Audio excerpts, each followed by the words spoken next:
Side the single wide. So, what a wonderful day. What a wonderful day today was.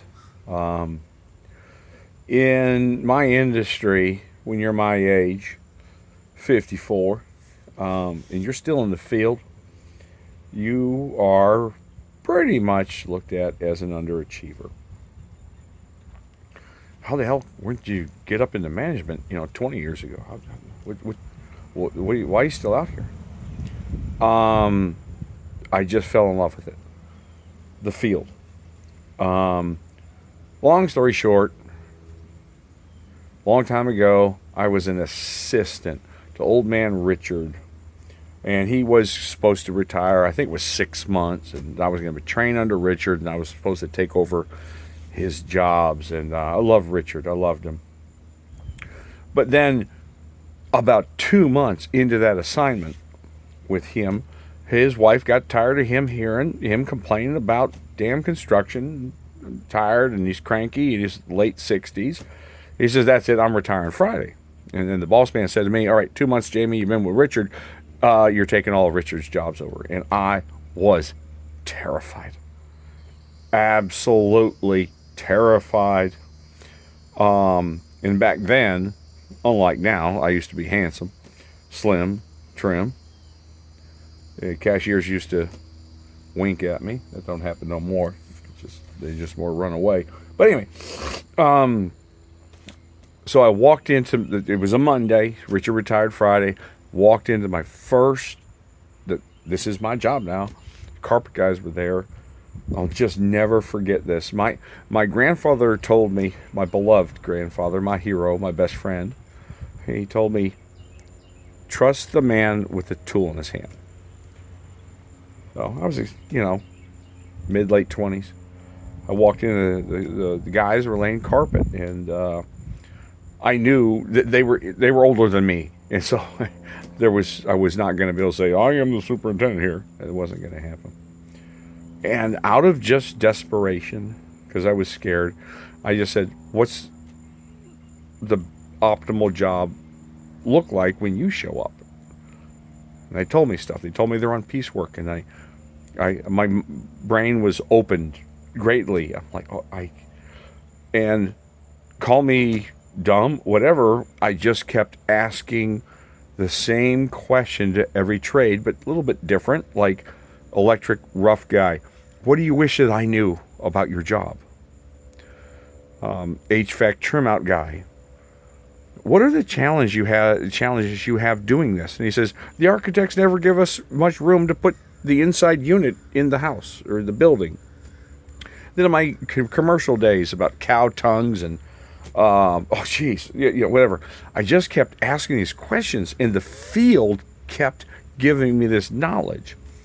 And I kept, then over time I would meet guys that they came out with, young kids younger than me now with construction management degrees, and they would send them to me to train a little bit. I always had mentors. And like, they didn't teach us this in school. Where'd you learn this, Jamie? I learned it from that man. That guy, and that guy, and that guy, and that guy, and that guy, and that guy, and it just went on. I at that point, I didn't understand any other way how to do the job. You talk to the man with a tool in his hand, and all that knowledge was just given to me for free. And I didn't understand it at the time, but I was like, I think I need to know more about AC. So I talked to the HVAC guy, and then he started telling me stuff that it made me more knowledgeable. And so I guess what I'm trying to get at, what an underachiever. All the trades on my project, whether it's my unit or someone else's, they call me because they know I'll come running. They know I'll come running. And all the field is giving me all this knowledge. And they just call me. And I come running and I help them. And we lay out a plan to get it done right. And None of these guys are trying to do a crappy job. That's why they call me. They call me because they want to do a good job, and I come running to them. And this is where I'm running a scheme here. I'm getting paid just to help them.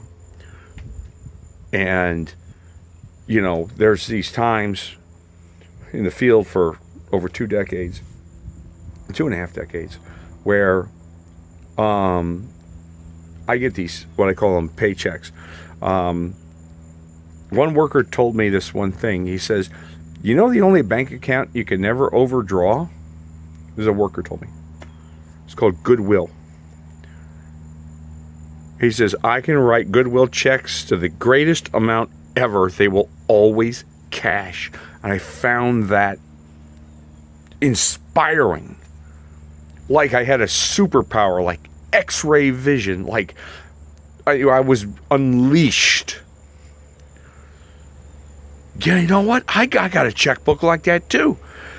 How big a check can I write and make sure they don't bounce, that your word means something, your honor means something, and people see it? Like Mark Twain said, so wonderful quote, kindness is the language the deaf can hear and the blind can see. And you got these checks, you can just write them and throw them out there. So I am happy to be older now with everything I've learned from the field. And now I get to walk out in the field, not like John Wayne, but like Sheriff Andy Taylor. That's my job. Everyone runs to me.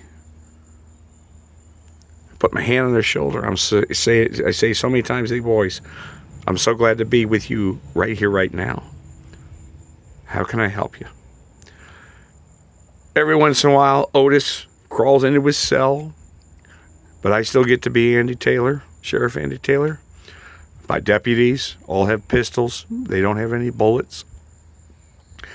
And things are moving along just fine. And I love what I do, and thank you, customers, for paying me for running this racket, because I